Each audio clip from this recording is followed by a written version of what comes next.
बुद्धिजीव में कर्म के फलों को भोगने की इच्छा इतनी बलवती होती है कि ऋषि मुनियों तक के लिए कठोर परिश्रम के बावजूद ऐसी इच्छाओं को वश में करना कठिन होता है।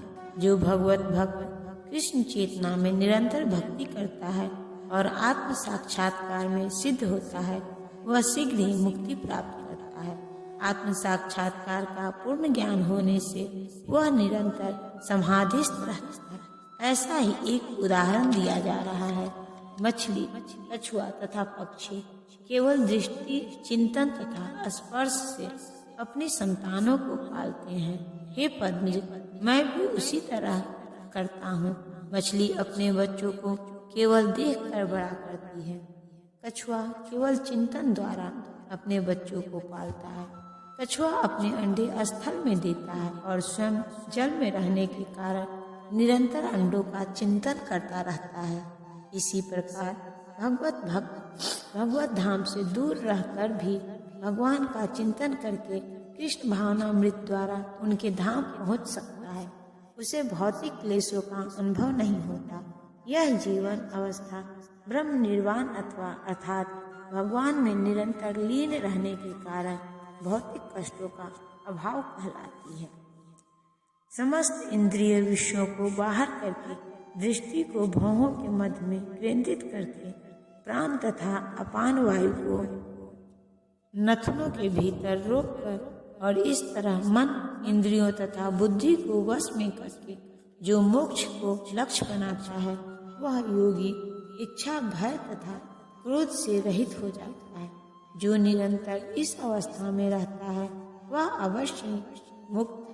कृष्ण भावनामृत में रत होने पर मनुष्य तुरंत ही अपने आध्यात्मिक स्वरूप को जान लेता है, जिसके पश्चात भक्ति के द्वारा वह परमेश्वर को समझता है।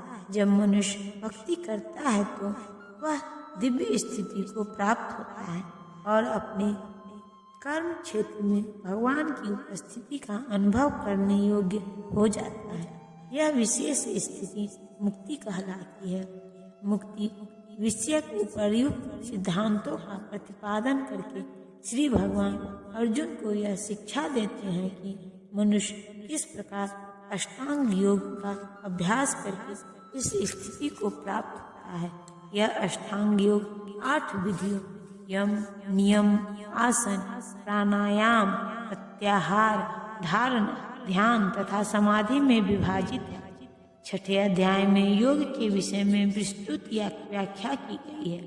5वें अध्याय के अंत में तो इसका प्रारंभिक विवेचन ही दिया गया है। योग में प्रत्याहार विधि से शब्द, स्पर्श, रूप, स्वाद तथा गंध का निराकरण करना होता है और तब दृष्टि को दोनों भौहों के बीच लाकर अध खुली पलकों से उसे नासाग्र पर केंद्रित करना पड़ता है।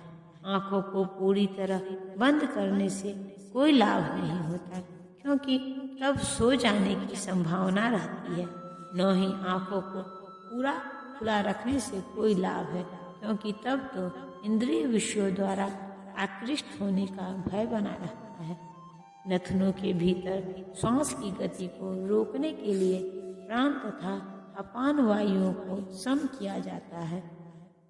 ऐसे योगाभ्यास से मनुष्य अपनी इंद्रियों के ऊपर नियंत्रण प्राप्त करता है, बाह्य इंद्रियों विषयों से दूर रहता है और अपनी मुक्ति की तैयारी करता है।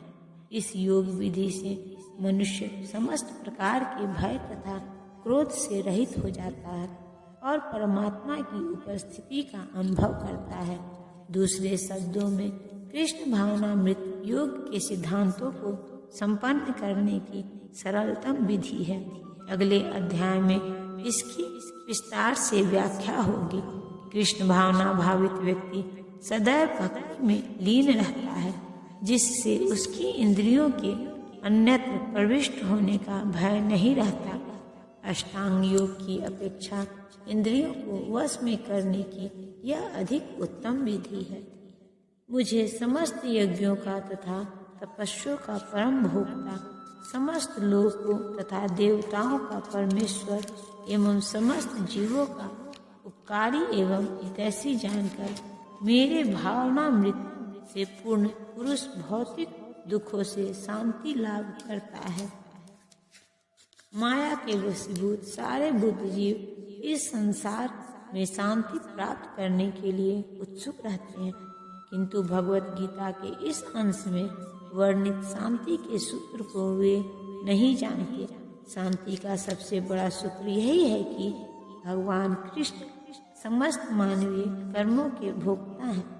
मनुष्यों को चाहिए कि प्रत्येक वस्तु भगवान की दिव्य सेवा में अर्पित कर दें, क्योंकि वे ही समस्त लोकों तथा उनमें रहने वाले देवताओं के स्वामी हैं। उनसे बड़ा कोई नहीं है। वे बड़े से बड़े देवता शिव तथा ब्रह्मा से भी महान हैं। वेदों में भगवान को तमीश्वरांग परमं परमेश्वर महेश्वरम कहा गया है। माया के वशीभूत होकर सारे जीव सर्वत्र अपना प्रभुत्व जताना चाहते हैं, लेकिन वास्तविकता को तो यह है कि सर्वत्र भगवान की माया का प्रभुत्व है। भगवान प्रकृति के स्वामी हैं और बुद्धिजीवी प्रकृति के कठोर अनुशासन के अंतर्गत। जब तक कोई इन तथ्यों को समझ नहीं लेता, तब तक संसार में व्यष्टि या समष्टि रूप से शांति प्राप्त कर पाना संभव नहीं है। कृष्ण भावनामृत का यही अर्थ है। भगवान कृष्ण परमेश्वर है तथा देवताओं सहित सारे जीव उनके आश्रित हैं। पूर्ण कृष्ण भावनामृत में रहकर ही पूर्ण शांति प्राप्त की जा सकती है। यह 5वां अध्याय कृष्ण भावनामृत की, जिसे सामान्यतः कर्म योग कहते हैं, व्यावहारिक व्याख्या है। यहाँ पर इस प्रश्न का उत्तर दिया गया है कि कर्म योग से मुक्ति किस प्रकार प्राप्त होती है। कृष्ण भावनामृत में कार्य करने का अर्थ है परमेश्वर के रूप में भगवान के पूर्ण ज्ञान के साथ कर्म करना। ऐसा कर्म दिव्य ज्ञान से भिन्न नहीं होता। प्रत्येक कृष्ण भावनामृत भक्ति योग है और ज्ञान योग वह पथ है जिससे भक्ति योग प्राप्त किया जाता है।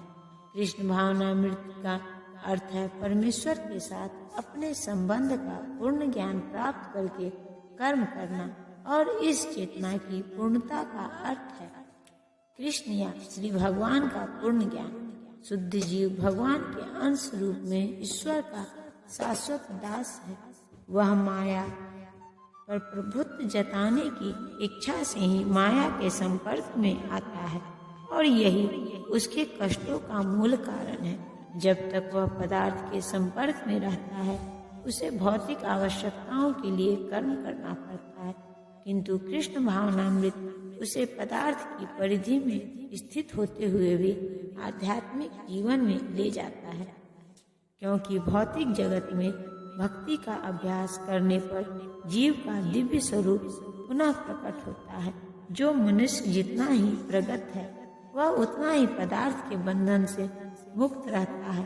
भगवान किसी का पक्षपात नहीं करते। यह तो कृष्ण भावनामृत के लिए व्यक्तिगत व्यावहारिक कर्तव्य पालन पर निर्भर करता है, जिससे मनुष्य इंद्रियों पर नियंत्रण प्राप्त करके इच्छा तथा क्रोध के प्रभाव को जीत लेता है, और जो उपयुक्त कामेच्छाओं को वश में करके कृष्ण भावनामृत में दृढ़ रहता है, वह ब्रह्म निर्वाण या दिव्य अवस्था को प्राप्त होता है। कृष्ण भावनामृत में अष्टांग योग पद्धति का स्वमेव अभ्यास होता है, क्योंकि इससे अंतिम लक्ष्य की पूर्ति होती है। यम, नियम, आसन, प्राणायाम, प्रत्याहार, धारणा, ध्यान तथा समाधि के अभ्यास द्वारा धीरे धीरे प्रगति हो सकती है, किंतु भक्ति योग में तो ये प्रस्तावना के स्वरूप, क्योंकि केवल इसी से मनुष्य को पूर्ण शांति प्राप्त हो सकती है। यही जीवन की परम सिद्धि है। इस प्रकार श्रीमद् भागवत गीता के 5वां अध्याय कर्म योग कृष्ण भावना भावित कर्म का भक्ति वेदांत तात्पर्य पूर्ण हुआ।